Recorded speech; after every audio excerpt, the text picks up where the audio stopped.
et bienvenue dans Mira, le magazine consacré à l'art et à la culture loin des villes dans l'Eurorégion, en Nouvelle-Aquitaine, Euskadi et Navarre.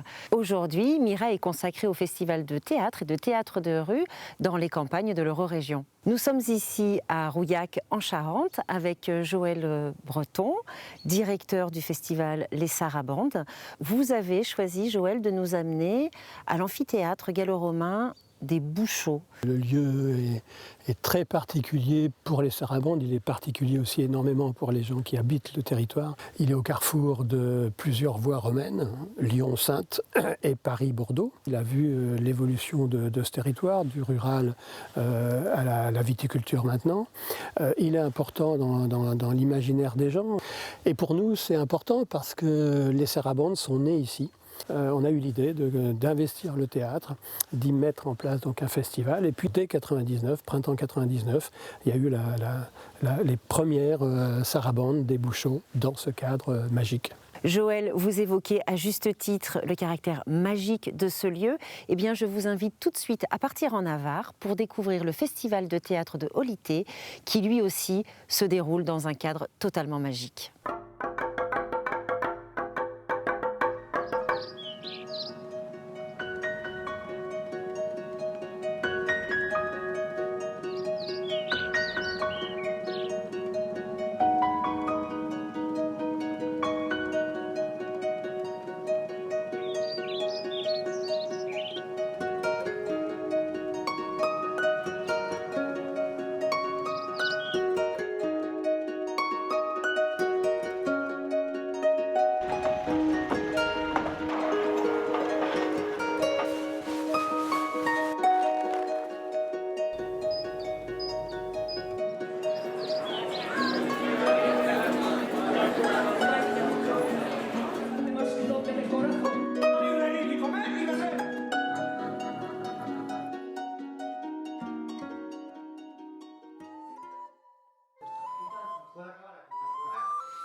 Bueno, lo que vamos a ver hoy es un espectáculo que lleva el título de El crimen fue en Granada y el subtítulo de Muerte, poesía y esperanza en la Guerra Civil Española. Es un espectáculo basado en la palabra y en las imágenes, en el que vamos a ver a poetas que en aquellos tiempos, en aquella época, ¿no? En aquella época tan terrible que fue la Guerra Civil, pues como dice, digamos, un poquito la sinopsis, ¿no? Le salían a ellos los versos desde otro sitio, ¿no? Desde el dolor, desde la injuria, desde la sangre, desde todos esos sitios tan difíciles de llegar, les salía a ellos este tipo de poesía, y eso es lo que vamos a ver hoy, ¿no? Quimera es una ilusión que puede ser real, ¿no? Y es la ilusión que tiene una persona migrante de dejar su casa, su familia, su lugar donde ha nacido y emprender una nueva vida, llegar a un nuevo lugar y esa ilusión de que le vaya mejor, ¿no? Olvidando una vida, en este caso, que es muy dura, posiblemente huyendo de una guerra, ¿no? Estamos poniendo en escena un tema muy actual, que es la migración, y que trae mucho dolor, mucha angustia. Además, queremos apuntillar o mostrar la versión ya de una mujer, por ser migrante, y encima que viaja con un bebé.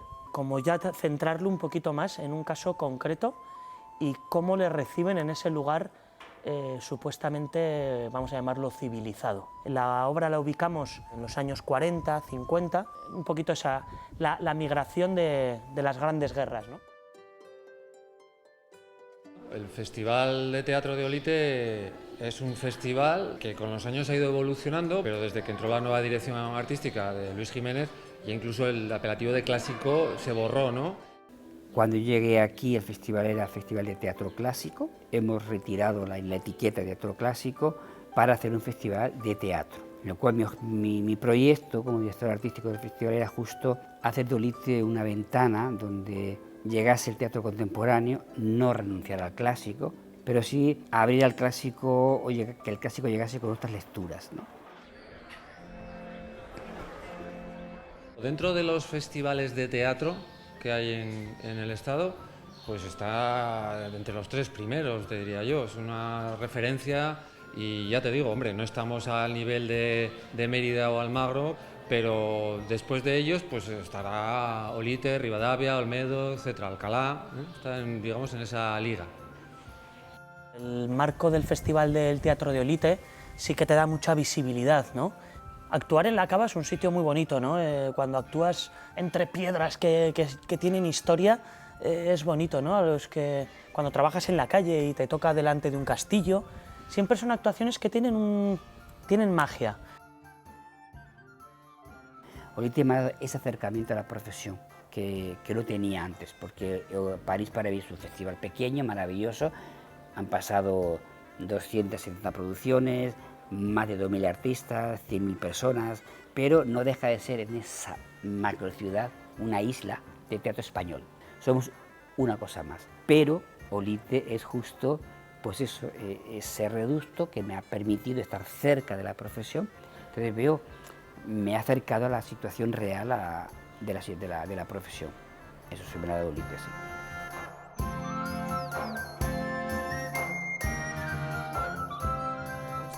Está muy bien, es muy interesante que haya propuestas en Navarra, un festival que además lleva tantos años y que sobre todo que en estas últimas ediciones el que pueda haber compañías navarras que estén en el mismo cartel que compañías de otras comunidades o compañías con más renombre, pues es muy importante, creo. No hay muchas compañías que trabajen el teatro clásico en Navarra, entonces creo que al abrirlo de esta manera pueden entrar otros tipos de espectáculos como el nuestro, que nosotros normalmente trabajamos con espectáculos propios, creamos desde cero, empezamos a trabajar con una idea y a partir de esa idea la vamos transformando. Lo que viene a Olite es de primera línea, con lo cual si lo que viene a Olite es de primera línea, Olite es de primera línea, por supuesto.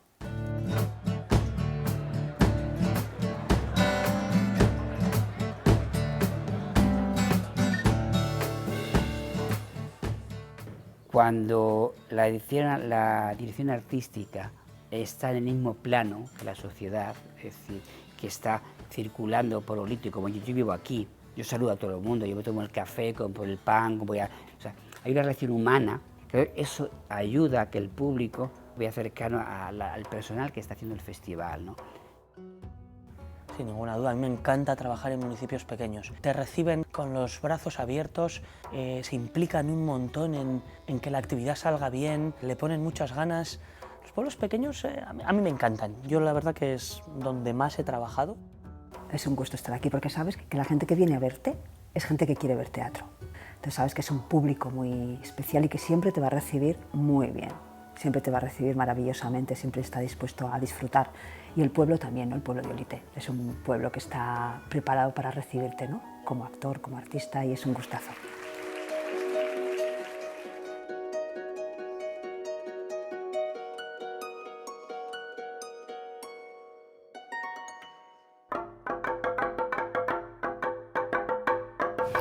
Joël, ça vous inspire quoi, vous, ce type de festival dans un cadre patrimonial prestigieux? C'est vrai qu'on en rêve tous de pouvoir présenter nos spectacles dans des petits écrins comme ça, qui sont chargés d'histoire, chargés d'une vie antérieure, et qui fait que les spectacles prennent une autre dimension que ce que l'on peut voir traditionnellement. Alors j'aimerais que vous m'expliquiez quelque chose. Vous étiez dans un magnifique écrin au démarrage des Sarabans, et puis un jour vous avez décidé de changer d'écrin et de devenir itinérant. On a voulu aller travailler sur un autre patrimoine, un patrimoine humain, culturel, que l'on peut rencontrer dans les villages, sur les savoir-faire, aller à la rencontre des populations qui sont plutôt éloignées de la culture. Et à partir de là, on est en train de faire le tour de tous les villages de la communauté de communes, à raison d'un village par an.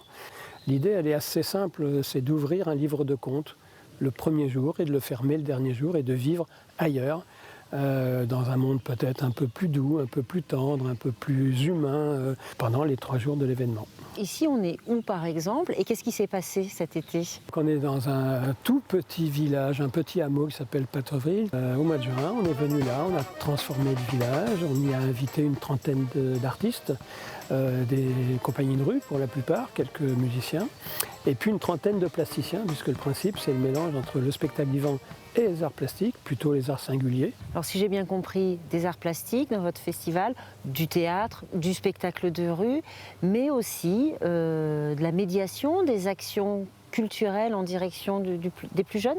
Effectivement, on les implique dans des projets divers et variés.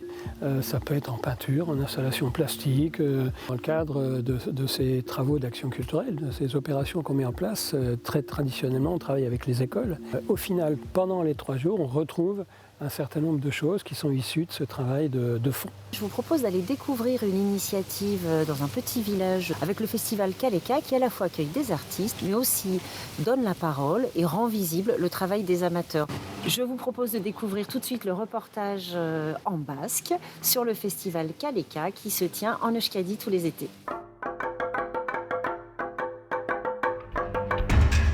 Kaleka, Lekeition, irailean ospatzen den nazioarteko kale arteen jaialdia da.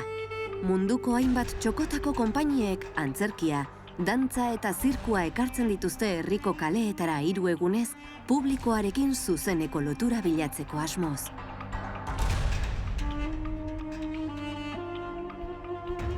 Ikuskizun profesionalak eta amaterrak kostaldeko herri txiki honetan banatutako eszenatokietan nahasten dira. Gaur, Abaroa jauregiko lorategian, Ahatik dantza konpainia arituko da.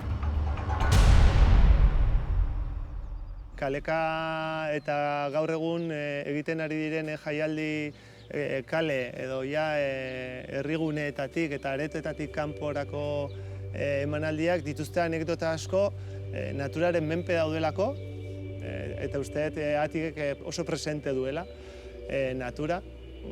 Bizitzeko modu bezala eta natura sentimenduak azaleratzeko beste modu bat bezala mugimenduarekin oso lotuta dagoena.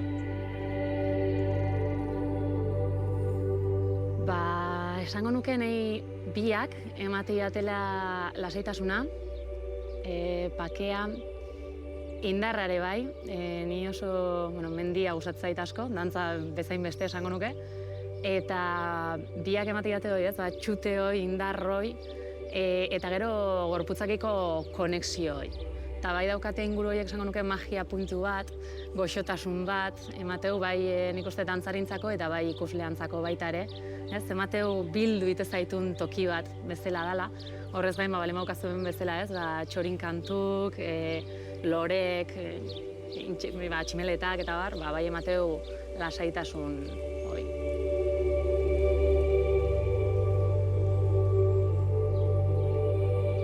Uste dut, gizaki guztiak dugula berezko lotura bat naturarekin, baina agian are gehiago dantzak, ez? Dantza mugimendu horrek nola elkartzen gaituen gure naturarekin, gure lurrarekin, gure espazioarekin. Mendira joate hutsak gure sentsazioak, gure mundua jabetzeko modua aldatu egiten zaigu, ez? Hirian entzun ezin diren soinuak entzuten ditugu, haizeak, temperaturak, egoerak, eta horrek gizakia, pertsona bakoitza beste leku batean jartzen du. Eta oso importantea da, zuzeneko emanaldi bat izanik, pertsona horren aurre egoera zein den, ez?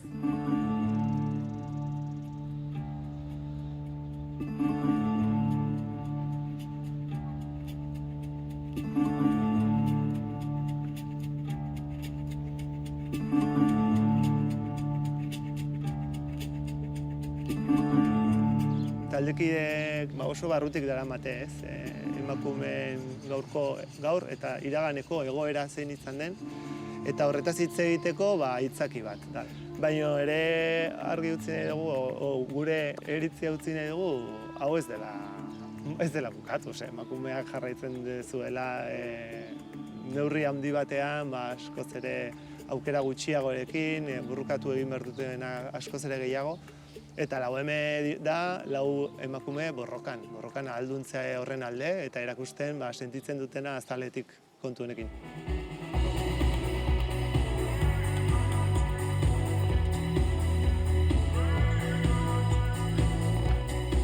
Batez ere indarra.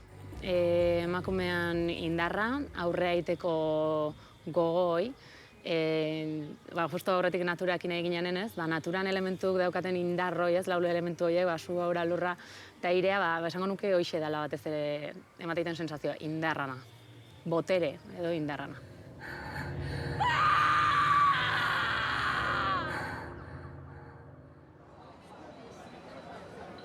Nazioarteko jaialdi hau aukera paregabea da zaletuen herri baliabideak balioan jartzeko. Gaurkoan, Txitatoki Urdaibai Zirku Eskolako aurrekin gertatzen den bezala.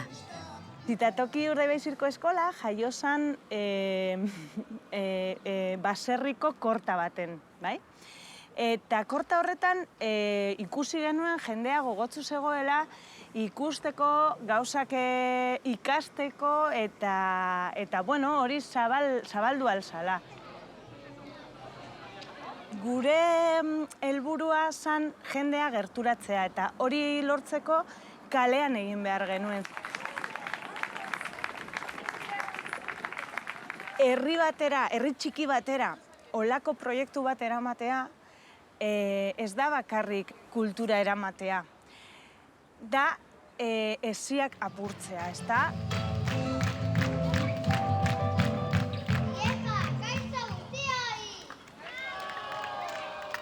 Bueno, gaur ditugu 6 artista, naiz eta txikiak izan, baina artistak dira. Ikasturte osoan landutako gauzak egingo dituzte, erakutsiko dituzte, bai? Eukiko dugu aurkezle bat, eukiko dugu stelak, trapezioak,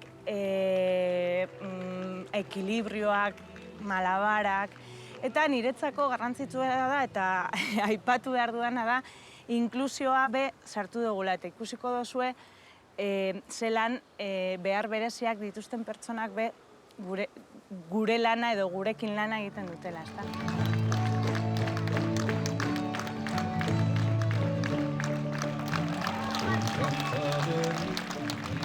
Azkenean ez da hainbeste beraiek ze teknika erakusten duten, baizik eta ze handi egiten diren hori erakusten.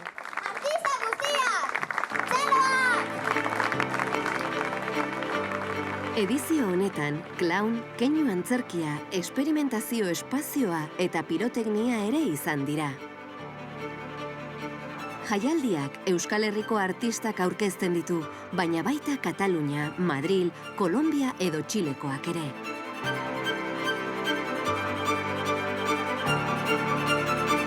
Udaro Lekeition, kale arteen zaleok eskura dugu kaleka nazioarteko jaialdia.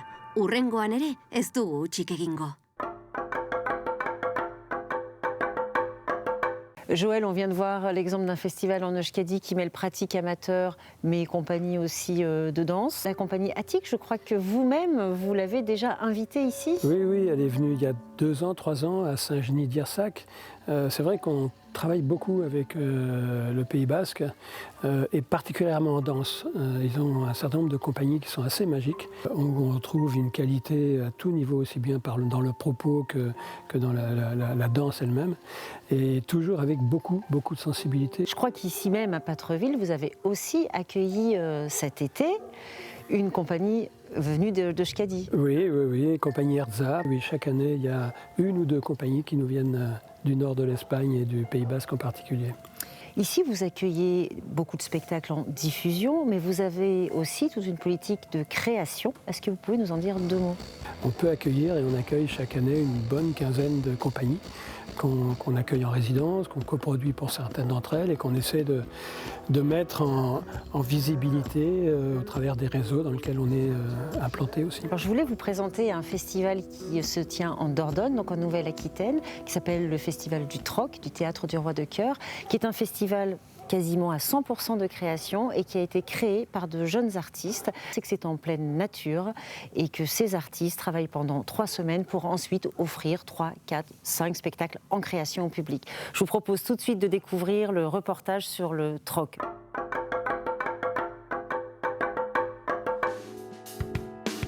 Dans le village de Morins en Dordogne, la compagnie de théâtre du Roi de Cœur a fondé un festival d'été du même nom. Là, dans un champ, avec la nature pour seul décor, une quinzaine de comédiens engagés créent et répètent des spectacles durant plusieurs semaines. Si tu avais eu un peu d'ambition dans la vie, tu aurais pu être un roi chef, un journaliste chef, un comédien chef, un maréchal chef. Quand elle te dit t'aurais pu être un comédien chef, un maréchal chef dans le trou de ceci et là, ça peut être intéressant que déjà à ce moment-là, tu te dises attends ma cocotte, tu vas voir que je vais te sortir. Tu vois ce que je veux dire? L'idée était de revenir un peu à l'essence même du théâtre, de poser un plateau, de réunir qui voudrait bien venir écouter une histoire et puis de jouer. Le faire ici, ça permet de reconnecter beaucoup de gens à des choses qui sont très simples et de partager facilement, de se rencontrer plus simplement et aussi de se reconnecter à la nature et puis au travail difficile. Quelque chose de...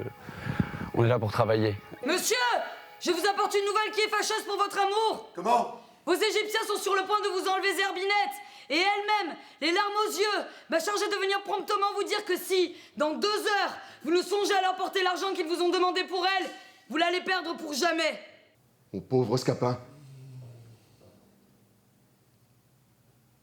J'implore ton secours. Le travail que j'essaie de faire avec eux, c'est de retrouver vraiment 2 personnages qui se parlent, une sincérité dans le dialogue et puis une sincérité dans la dramaturgie de ce qui se passe. On a donc 2 semaines de répétition, il y en a malheureusement une qui est déjà passée, mais on est en retard, on est toujours en retard. Quand on a 2 semaines de travail, on est toujours en retard.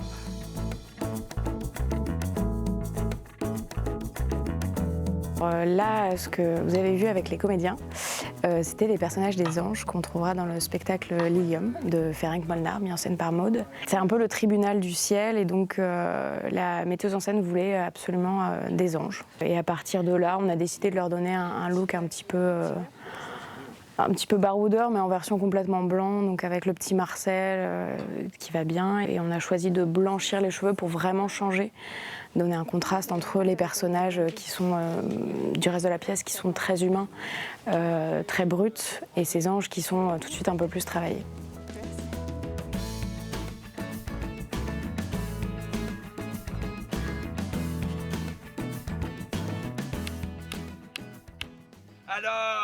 Alors à présent, prenons congé de toi.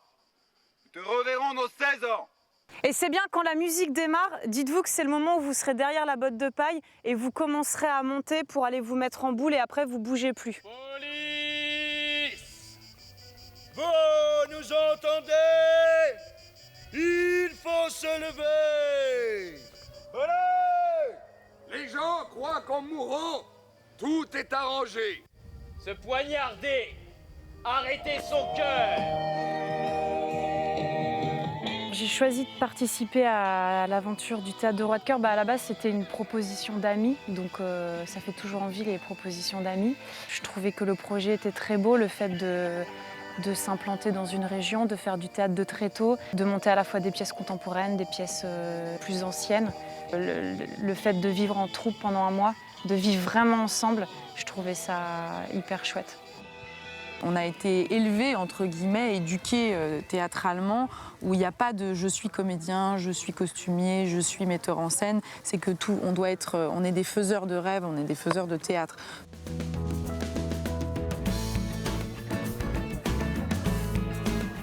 Au début de cette aventure, on ne savait vraiment pas où on allait et petit à petit, c'est en faisant en fait qu'on s'est rendu compte à quel endroit on était utile et nécessaire.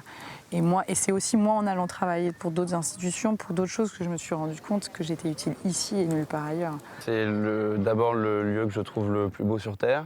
L'endroit dans lequel j'éprouve certainement le plus de sensations, que ce soit de la charge émotionnelle, que ça aille du bonheur au stress, aux angoisses, et puis à la fatigue aussi. C'est un endroit où je me sens profondément utile et je pense qu'à partir du moment où on trouve un endroit où on se sent utile et nécessaire, c'est déjà beaucoup de choses, quoi. J'ai payé mon tour, je suis montée sur le cerf, j'ai pas dit un mot, j'ai juste parlé à ma copine. Qu'est-ce que vous lui voulez? Elle a rien fait, c'est Lilium qui est venu tout seul. Je m'en fous!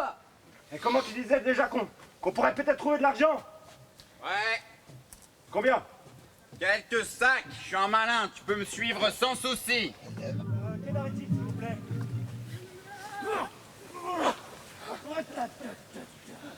Oh! Toi, tu clignes un œil et t'as 2 balles dans la peau! Il est 6h25! Quand ta fille aura 16 ans, tu redescendras sur Terre pour une journée. Moi? Oui, toi! Comme dans les légendes que tu as pu lire, où les morts réapparaissent. Je croyais que c'était des bobards. La vérité, tu vas le voir. Ils sont tous passés au purgatoire, puis on les a renvoyés sur Terre pour les mettre à l'épreuve. C'est une sorte d'examen? Oui. Et on me dira quoi faire? Non. C'est formidable, à chaque fois ils nous emmènent dans un univers différent. C'est une chance d'avoir cette troupe, ce groupe, parce qu'en plus ils sont bons, ça bosse bien, c'est plus qu'important, ça redonne une vie à cette commune énorme. Joël, vous en pensez quoi, vous, de l'énergie et de l'engagement de ces jeunes artistes comme ça dans la campagne en milieu rural? Pour le coup, il y a une belle qualité, on le sent. Il y a une qualité au niveau du jeu, au niveau de la mise en scène, et puis quelque part une volonté de créer un vrai rendez-vous avec le public du village. Joël, vous nous avez amené où? On est devant le 27, qui est un grand bâtiment municipal qui héberge plusieurs structures, dont la Palaine, le centre culturel dont je m'occupe, à Lanay. Pour nous, c'est important le lien entre le lieu fixe où l'événement qui est à la fois un temps fort mais une continuité. Pour nous, c'est fondamental. D'un côté, un public dit captif et de l'autre, un public qu'on va chercher qui est plus éloigné de la culture et qu'on cherche évidemment au travers du festival à amener au spectacle vivant en salle. C'était Mira, consacrée au Festival de théâtre de rue dans les campagnes en Nouvelle-Aquitaine, Euskadi et Navarre. Et nous vous donnons très prochainement rendez-vous pour un nouveau numéro.